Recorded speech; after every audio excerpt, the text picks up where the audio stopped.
ल है यो भिडियो हेरेर रहनुहुने सम्पूर्ण प्रभुको जनहरूप्रति म पास्टर उज्जवल गुरुङको तर्फबाट न्यानो अभिवादन साथै ख्रिस्टमा जय मसीह। म चाहिँ यो सुन्दर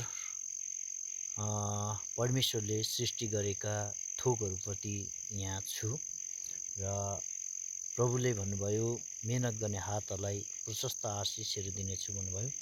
यो जेठ महिनामा अत्यन्तै यो अलैँचीहरू फुल्ने सिजन भइरहेको छ, फलहरू लाग्ने सिजनहरू भइरहेको छ अनि अत्यन्तै राम्रो लागिरहेको छ।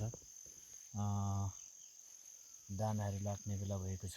त्यसरी नै म पनि यहाँ छु, अत्यन्तै राम्रो रमणीय भइरहेको छ। त्यही भएर प्रभुको जनहरूले मेरो लागि प्रार्थनामा सम्झिँदैन सक्नुहुनेछ। यहाँ धेरै यसरी भित्रभित्रै अलिक उज्यालोमा यसरी रहेर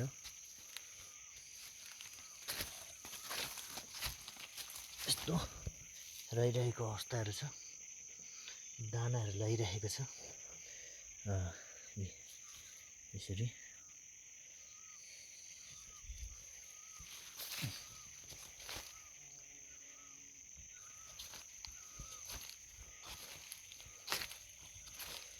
र म स्वयं पनि छु।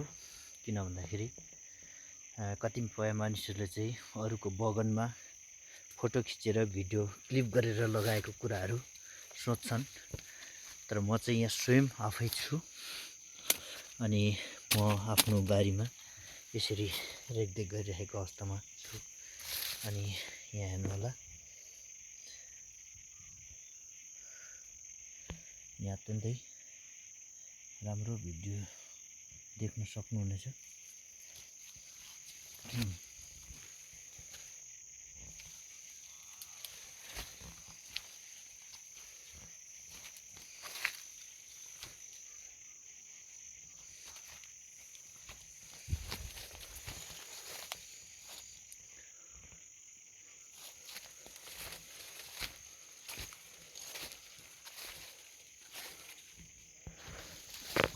ल यी बगानहरू चाहिँ यस्तो मान्छे नै हराउने खालको नै छ।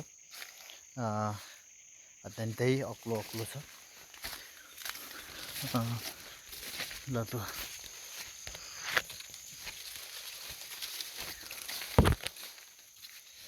है, ल यसरी तपाईँहरूले हेर्न सक्नुहुनेछ बगानहरू।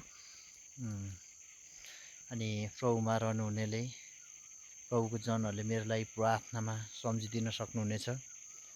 किन भन्दाखेरि मिहिनेत गरेर खानु असल कुरो हो, आशिषको कुरा हो। अनि यी अलैँचीहरू मात्रै होइन, साथमा दाँते ओखरहरू पनि छ। यो चाहिँ दाँते ओखरको बोट हो। अनि यो चाहिँ कतिवटा परिस्थितिमा मानिसहरू भन्ने गर्छन् भविष्यलाई होइन वर्तमानलाई भन्छन्, तर कति परिस्थितिमा चाहिँ हामीले भविष्यलाई पनि हेरेर भविष्यको लागि पनि कुनै योजनाहरू बनाउनु पर्ने हुन्छ। त्यही भएर यो भविष्यलाई पनि हेर्दैछौँ, अहिले वर्तमानलाई पनि हामी काम गरिरहेका छौँ। त्यही भएर प्रभुको जनहरूप्रति म पास्टर उज्जवल गुरुङको तर्फबाट न्यानो अभिवादन साथै ख्रिस्टमा सम्पूर्ण प्रभुको जनहरूलाई जय मसीह भन्न चाहन्छु।